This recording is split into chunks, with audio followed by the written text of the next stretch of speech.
Okay, let's talk now some more about communication affecting people with words.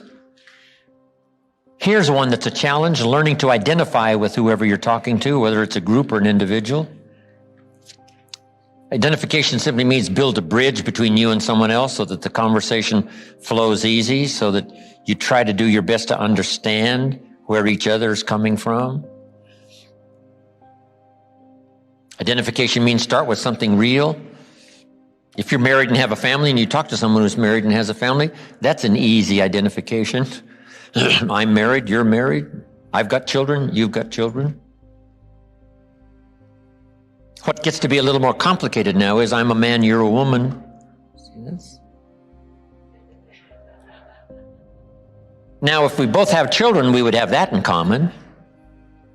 If we both worked at the local department store, we might have that in common to talk about as a start. But then, finally, for the man and the woman, it gets a little more complicated. Expectations, demands, all that. Man gets married, hands his wife this list of 12 positions he wants her to fill eventually. Mother, lover, chauffeur, housekeeper, cook, teacher, guardian, just to name a few. She says, whoa, that's pretty heavy. And then he's got his own challenge. She says to him, go conquer the world and be home by 5 o'clock. And he says, whoa.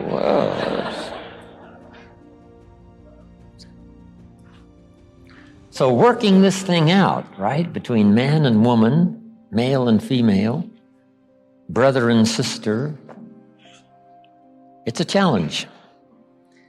But it was meant, right, for the combination to be extraordinary.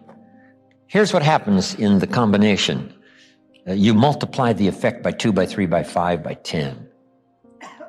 So make this note. It says, if 2 or 3 agree on a common purpose, nothing is impossible. That's a good communication challenge. If 2 or 3 agree on a common purpose, nothing's impossible. The most extraordinary things are possible if just 2 or 3 agree. See, the challenge is the 2 or 3 to agree. And this is where identifying, could we identify a common purpose? Could we identify a common reason and get together and blend our resources together? My time, your time put together might be extraordinary time. In this case now, 1 plus 1 doesn't equal 2. 1 plus 1 could equal 10, the power of 10. Old Testament, there's a unique phrase that says 1 can become so powerful they can put 1,000 to flight, cause 1,000 to flee. If 2 get together, they can cause 10,000 to flee, giving us that idea that 1 plus 1 in terms of potential power in blending talents and skills and purpose could multiply the power not by 2, but by 10. That's why extraordinary partnerships, right, can produce some of the most colossal productivity and activity and business structure and all kinds of unique things. 2 together. Doesn't take that many, right? Jesus only had 12. So it doesn't take 2,000. If a few say, let's conquer the world. If a few say, we could do something extraordinary, your talent plus mine, maybe another 1 or 2. See, just a few with common interest, common power. But the whole key is you start that potential by building a bridge of understanding each other, identification, okay? Here's a big challenge. If the adult is 40 and the child is 12, see, that's a heck of a bridge to build between 40 and 12. How do you identify? Here's one of the best ways. Remember when you were 12 and talk about that.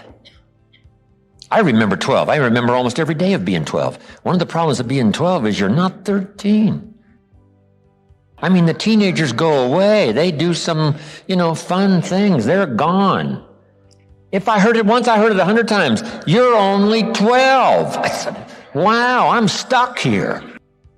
It's like being stuck. Finally, I turned 13. See, kids will understand that. Being 12, wishing you were 13. Did you ever get chosen last? They're choosing up sides. The leaders are choosing up sides. I'll take you, I'll take you, I'll take you, I'll take you. You're standing there. I'll take you, I'll take you. Finally, the last one says, I guess I'll have to take you. Guess what? Those stories will identify with kids, disappointments, right? Misunderstandings. I thought they said, sure enough, that's not what they really said. Wow, and I got in trouble. Kids will understand that. This is called identification.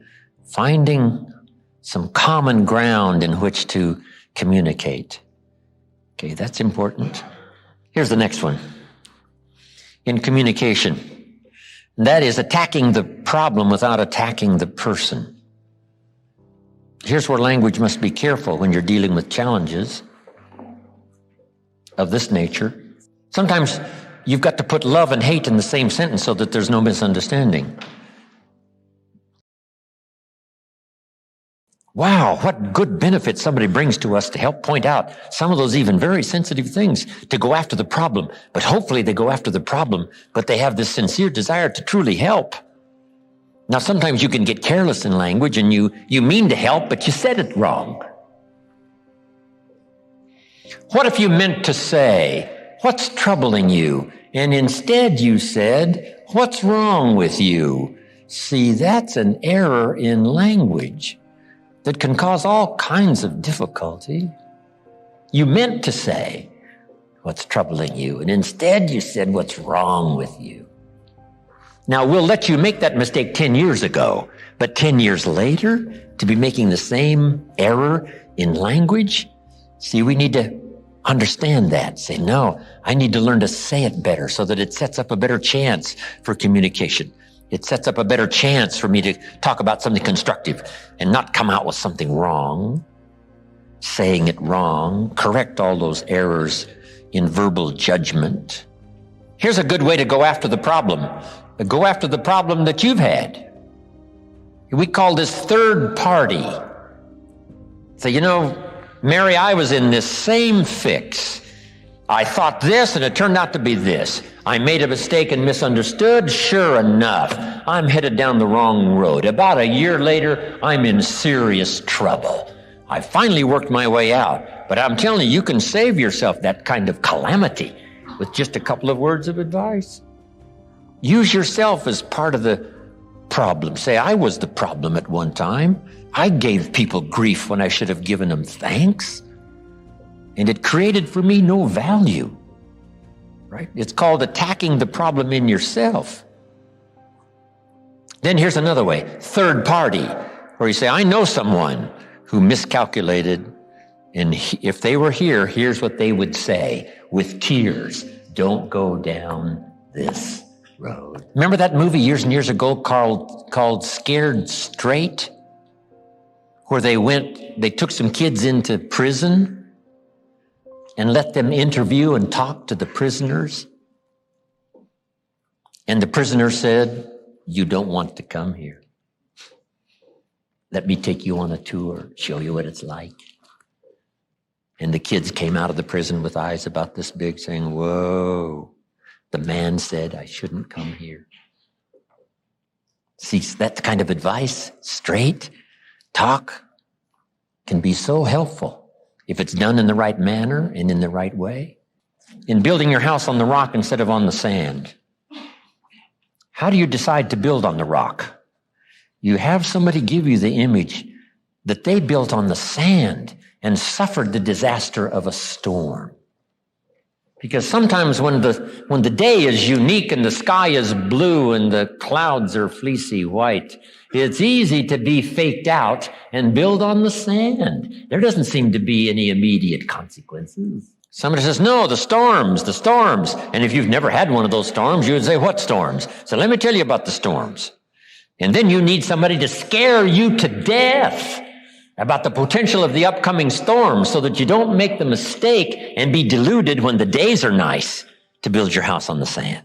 Now, here's another part of communication, and that is solutions. Solutions. Solutions usually involve, by communication, being able to take somebody from the present. Sometimes we take someone back to review their mistakes. So jot down this little setup here now. Sometimes first, to help someone, we take them back and examine the errors that brought them to a poor place.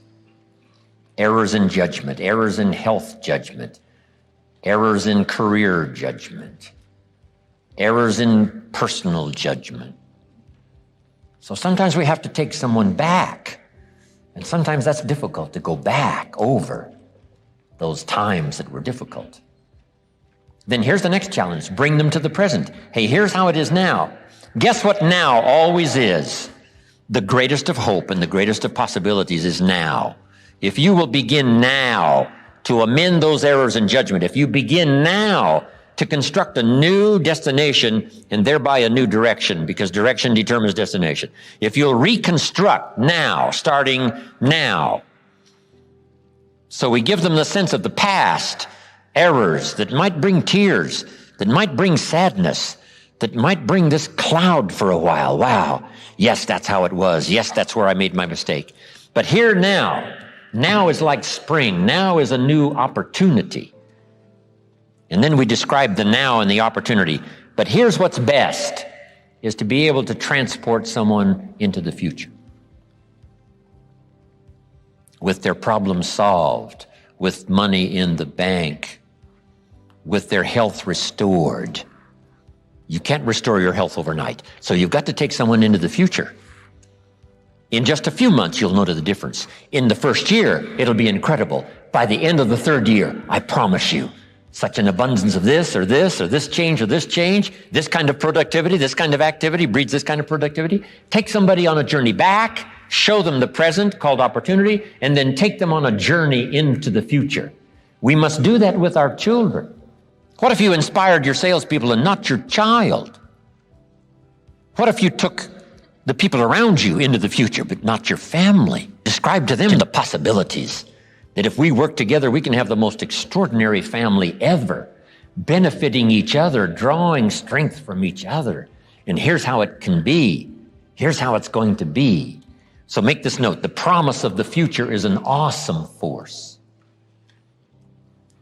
In the future, problems can be solved. In the future, fortunes can be won. In the future, productivity can be incredible. So be able to paint the past and the present and the future. This is one of the most awesome challenges of communication. Here's one of the best ways to inspire someone else. Help them to see themselves better than they are. Sometimes we have to help people see themselves as they are. If your child is messed up, you got to say, hey, John, you have messed up. But here's the next clue, parents. Don't leave them in the mess.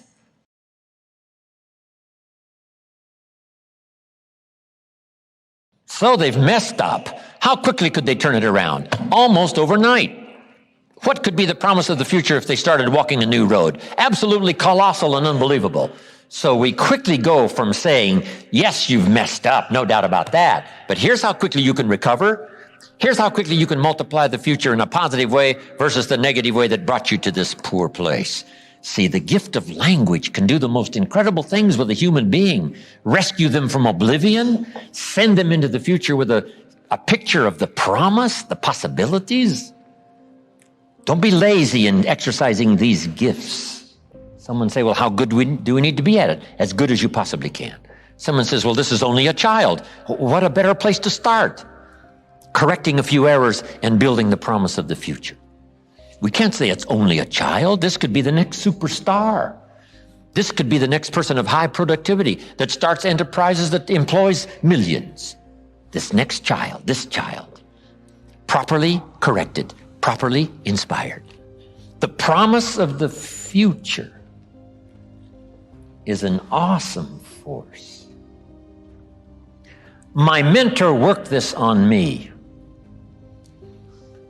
He said, Jim Rohn, if you keep up these disciplines and if you keep up these skills, keep increasing productivity, learn how to work with people, do the job well, do the activity, learn to teach. He said, I promise you, you're going to have a unique place. I promise you. He kept saying that. I promise you. Things will all change. I promise you. A bank full of money. I promise you. A heart full of gratitude. I promise you. A family with unusual respect. I promise you. An audience that won't quit. And he just kept saying all of this stuff. I promise you. Take it from me. I've got the experience. I know. Person like you, your dedication. If you keep up this pace, the day will come. The day will come. And he painted this picture. I couldn't sleep nights the first year. Then I remember one day he said, one of these days you'll walk into a room full of people, and as you walk in the room, you'll hear someone say, that's him.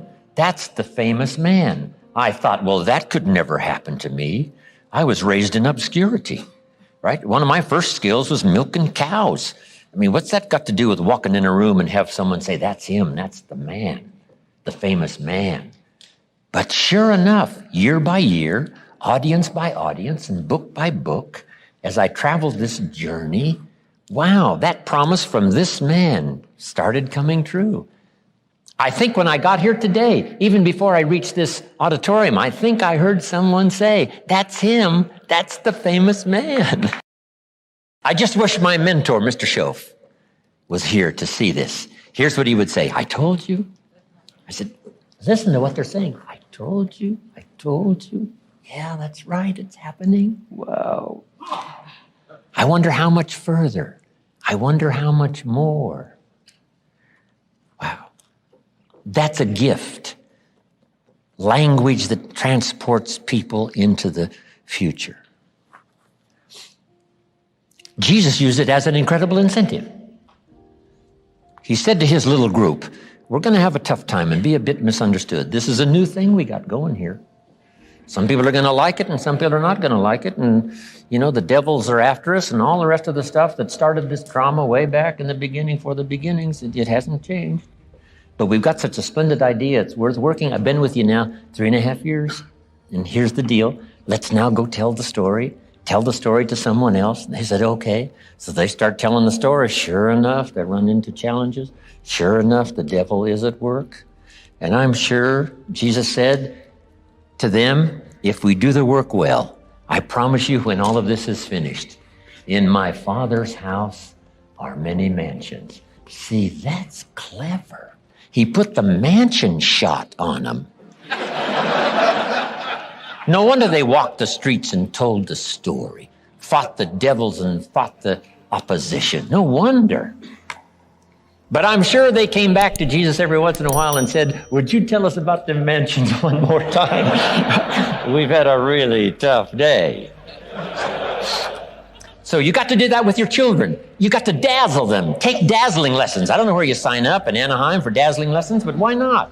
As a grandfather, I wanted to be a 5-star grandfather. I'm on my way, dazzling my grandchildren. So I'm asking you to do the same thing with your company, with your people that work for you, and especially your family, so that you can give them the promise of the future. They'll do extraordinary things if they can see. If they can't see, they'll take little steps. If they can see, they'll take giant steps. Solution. Money solution. Business solutions. Solutions of every description. Be a person with a ready solution.